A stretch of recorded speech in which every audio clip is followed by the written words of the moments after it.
CNN Africa has reported more than 100,000 cases of the novel coronavirus, with the virus spreading to every country on the continent, the World Health Organization, WHO, said on Friday.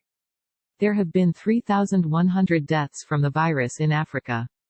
For now, COVID-19 has made a soft landfall in Africa, and the continent has been spared the high numbers of deaths which have devastated other regions of the world, said Dr. Matshidiso Moti, WHO Regional Director for Africa.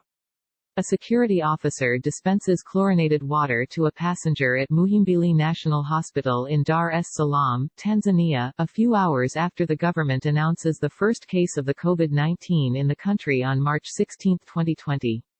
During a briefing on Friday, Dr. Mike Ryan, WHO Executive Director of Health Emergencies Program, said, "On the one hand, good news, the disease hasn't taken off in a very fast trajectory, but there's a concern some countries are accelerating in the number of cases."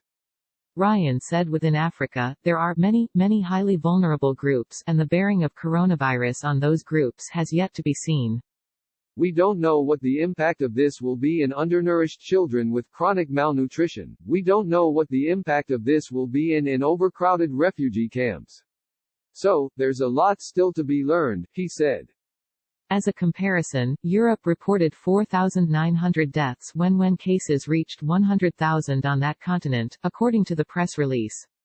Africa's lower mortality rate could be partly because Africa is the youngest continent demographically with more than 60% of the population under the age of 25, the WHO's early analysis suggested.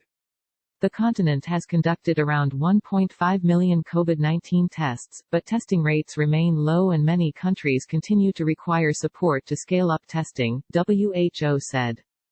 African governments were quick to impose confinement measures, including physical and social distancing, which WHO said had helped to slow the spread of the virus, along with contact tracing, isolation and increased hand washing. A new modeling study by WHO predicts that if containment measures fail, even with a lower number of cases requiring hospitalization than elsewhere, the medical capacity in much of Africa would be overwhelmed.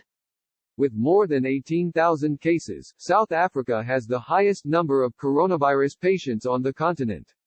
The country has imposed strict restrictions, including a 5-week lockdown, which ended April 30, to combat the spread of the disease. The government plans to reopen schools June 1 and says the Education Department will roll out guidelines for the resumption. South African health officials said that memories of failures with HIV, and the considerable resources the country has since built up, were driving their fight against this new virus.